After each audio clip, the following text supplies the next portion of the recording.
Today's topic is on how to set a scene using sensory details and how to really bring it to life. And I've got several specific tips, and I'm going to run through some examples, and we're going to have some fun today. And I hope that as I do this, it gets your mind and your creativity going as you recall back to your own life, or as you maybe bring a scene to life that you're writing, whether you're writing your own story or a family history. So I'm going to go ahead and share screen because I have some things I'm going to read and a few examples to show you. So, all right. So the first tip is to begin observing the world around you with the eyes of a writer and a photographer, of a movie videographer. I taught a writing group a while ago in the fall. And as I was preparing to teach this segment, I was out for a walk with my daughter near the wetlands by our house. It was an October day, and this was the scene before me.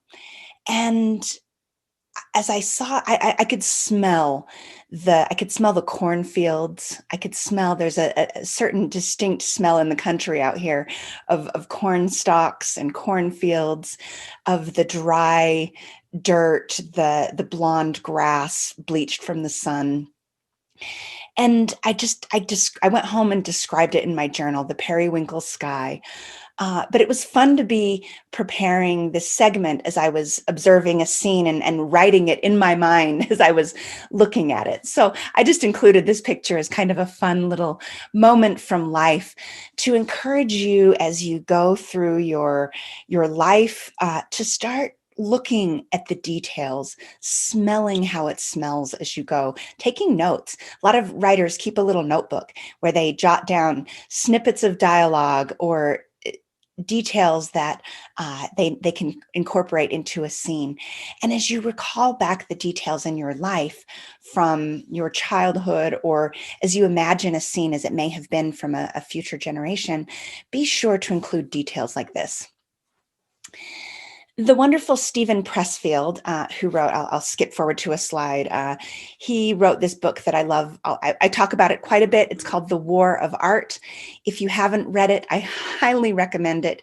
It is on winning the inner creative battle against procrastination, resistance, and all the things that keep us from doing our work. It is a game changer. It will really help you overcome those issues. Anyway, I just wanted to introduce Stephen Pressfield because he's the person who he has a blog, and in one of his blogs, he entitled it "Writing Like a Movie," or "Write It Like a Movie." And he describes the idea that we want to pan the scene as though we're a camera. And he quotes this scene from Steinbeck's The Grapes of Wrath. And I'm just going to read this. Keep in mind, there is no dialogue here. So we're going to talk about dialogue in a moment, but in this scene, he hasn't used one word of dialogue. He's just described how people are feeling. So let's read it together. The men were silent, and they did not move often. And the women came out of the houses to stand beside the men, to feel whether this time the men would break. The children stood nearby, drawing figures in the dust with bare toes. Horses came to the watering trough and nuzzled the water to clear the surface dust. After a while, the faces of the watching men lose their bemused perplexity and became hard and angry and resistant. Then the women knew that they were safe and that there was no break. Pressfield describes the genius of this scene in that we know how people are feeling by the way they stand, by the looks on their faces. You can just sense the tension in the air. Are they going to break this time? You just get the whole idea of it without saying, and they were feeling this way, and this is what so-and-so said, and this is what so-and-so said. You just see like a camera panning the scene. So as you're trying to write a scene, think about being a camera. What would the camera see? Don't beat the reader over the head all the time with how they were feeling. Show it on their faces instead.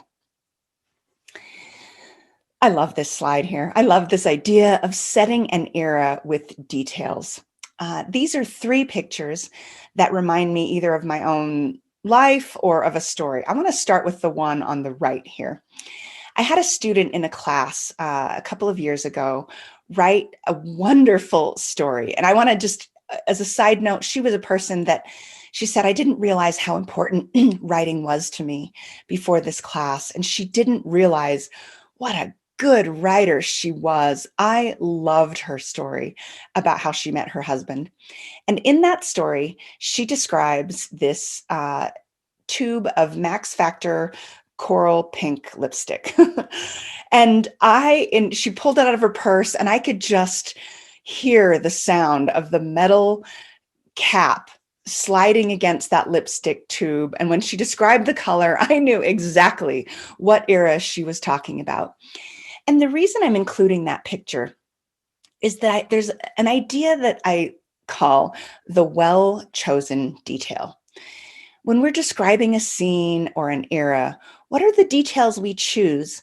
We could describe every last little thing we see, but we're looking for certain details that sort of stand in for all the rest. Those ones that bring us right to an era: fashion, home decor, popular culture, music, fads, what was on the news. Oh, songs that were on the radio. That's a great way to call to an era and to have to bring back memories in the minds of your readers. If you don't know exactly the song that was playing on the radio, do a Google search and find out what was the popular song at that time and have that song be playing, because it really does call people to that time. If you've been following any of my classes or writing prompts, I love the writing prompt. Uh, if your life were a movie, what would the soundtrack be? So there's a fun writing prompt. Think through your own soundtrack and write a list of songs that call you back to a time and place, because music hails to a very important and old part of our brain. It's very primal. And when you call to those memories, they come right into the foreground. The research shows that people who have lost many other types of memory can still recall songs with like perfect clarity. So music is wonderful to include in your story. Also include the world of work and technology. So I included this picture on the left because I was doing a project a couple of years ago where I was digitizing for history. I won't get into the details, but I had some giant tubs of paperwork in front of me. And when I pulled this Rolodex, this avocado green Rolodex out of the tub, it brought me right back to the world of work in the mid 80s, even into the 90s, right? How many of you had a Rolodex that looked just like this one? And how much has changed in the world of work since then? I think it's so much fun to write about technology.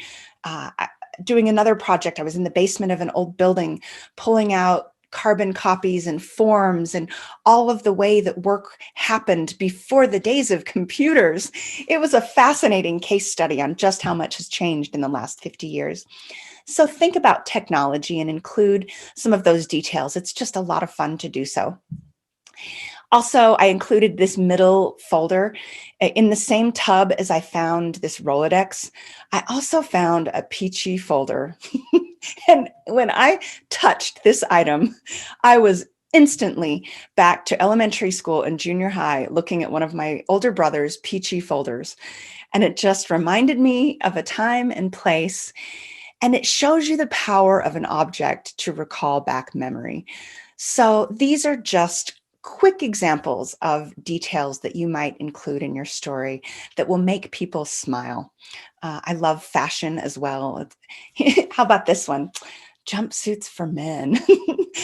Fashion can be a really fun way to mix up the emotional tenor of a story. I tend to be on the tender side. Like if you want to cry, I'm your girl. That's the emotion I tend to go to. The tender, the poignant, love, all that stuff. So humor is something that I try to bring out on purpose. And fashion can just be a great way to lighten it up a little. So this picture reminds me of my dad. He used to wear jumpsuits. His were not felt like this powder blue one, but he wore tan jumpsuits. They were like zip and click, baby. They crack me up to even think about that fashion. And when he passed away, We were going through objects that we wanted to keep, and I kept one of his jumpsuits because it reminded me of the dad of my childhood. So anyway, I hope you enjoy this picture and have a little fun with fashion in your story. So as we think about sensory details, actually, I'm going to go back to this. I'm not going to show you that yet.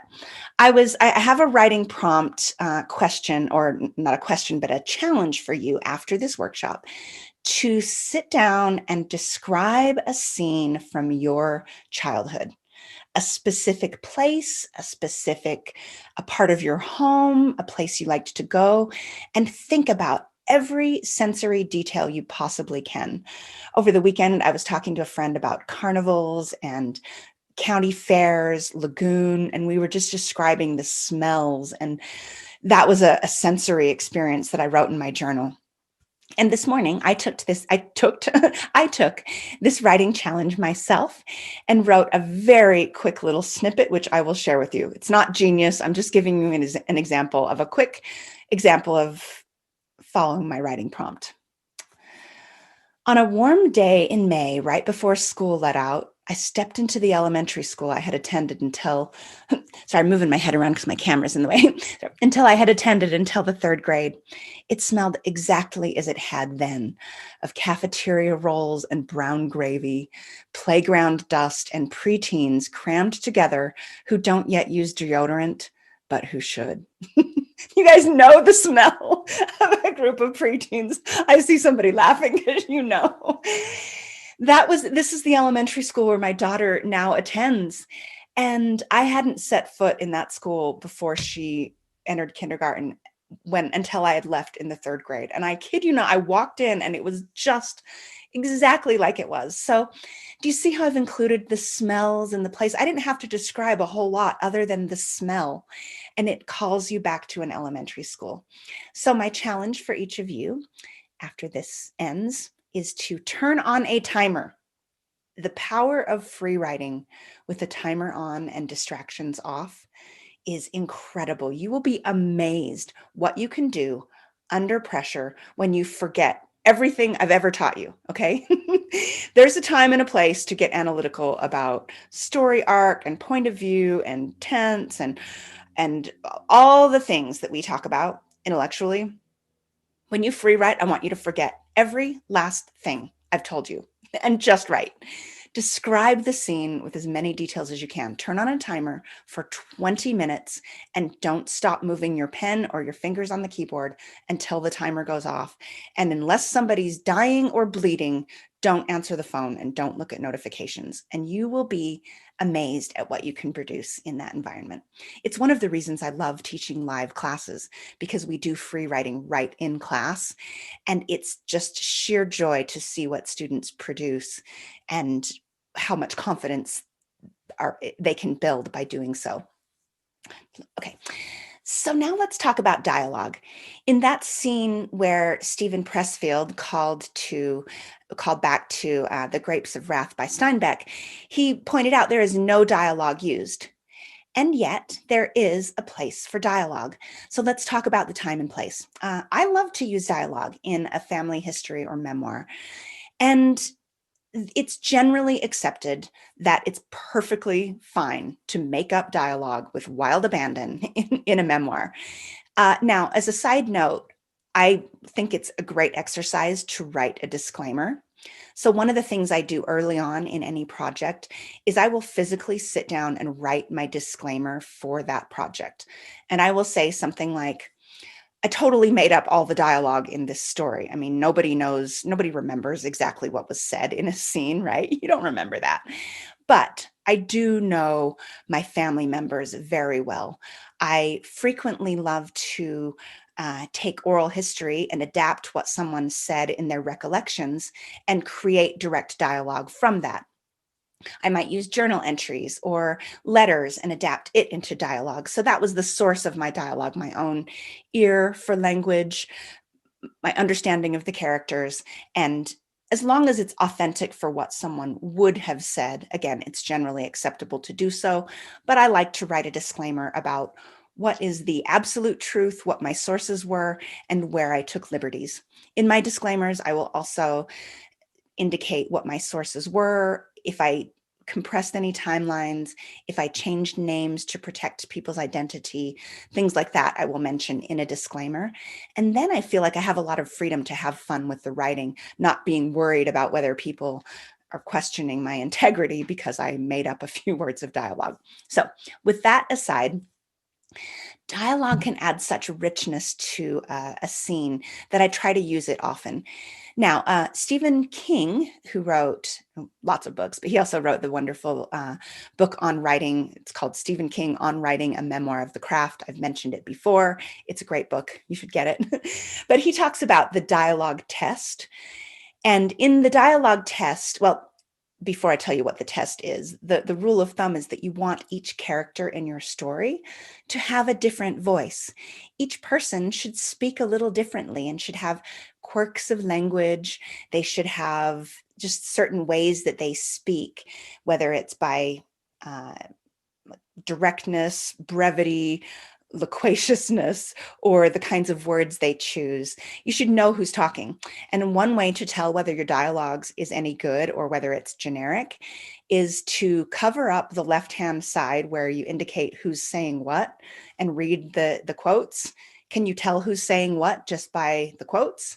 If you can't, then you've written basically one vanilla character and you want to go back and add a little punch to that dialogue.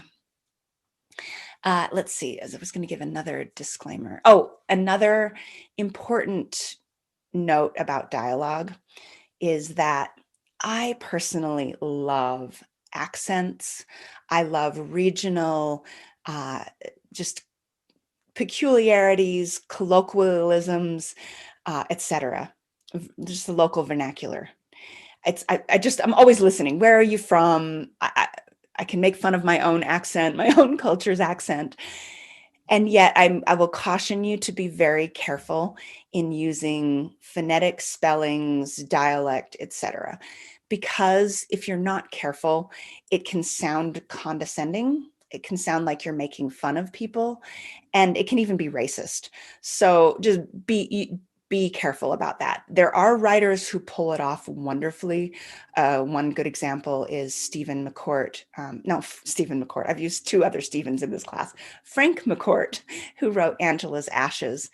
His book is rich, phonetic Irish dialect, the entire book. And it is just gorgeous. It's so much fun to read. And you have no doubt that he has an incredibly attuned ear to the language. But he gets away with it because he does it pretty much perfectly. And he does it throughout the book, not just for one person or group of people. And he's not making fun of or being condescending. He's just putting you in the scene. So there's an example of where it's well done, but just be careful about how you do that.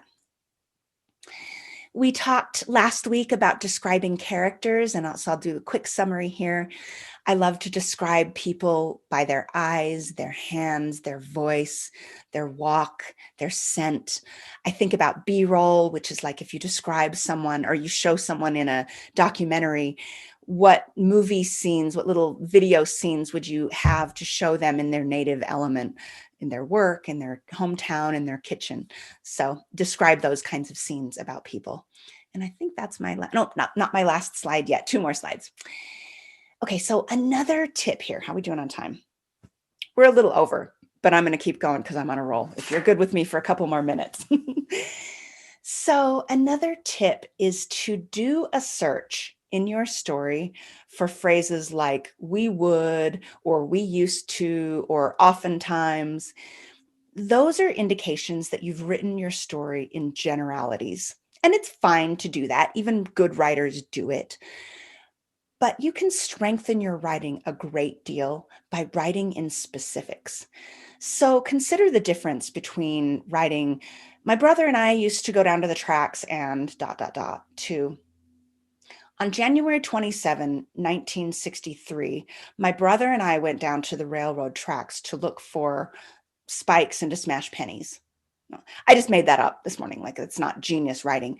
But the point is, because we're calling to a very specific day, the reader has a sense immediately that something's going to happen on this day. It's important. There's a scene where there's action. Because when we write in generalities, basically we're just describing a setting. It's just set pieces. It's panning the scene, and that's fine. But what the reader wants is a story. We want some action. We want curiosity. So your challenge is to think about specific scenes, moments, and describe those. So describe the setting around a time when something happened. Then you've done two things. You've set the scene, but you've given that sense of curiosity and fun. So, yeah, there's a tip. Make one day kind of stand in for all of the rest of the days. And finally, remember that a story is told in moments. We write vignettes, we write short scenes, ideally short scenes where something happens. You can write just a series of short vignettes and not stitch them together. They don't have to be put in any particular order. They don't have to read like a novel from start to finish. You can just write short little stories, and that can be enough, and it can be wonderful. And that's the way you get it done, one little scene at a time. So a story is told in moments. Set the scene around a moment, a setting, and a time when something happens. So, all right, that concludes our tutorial for today. I challenge you to turn this off right now, set your timer, and write a scene for 20 minutes, forgetting everything else. Okay? Have fun. Tell me how it went.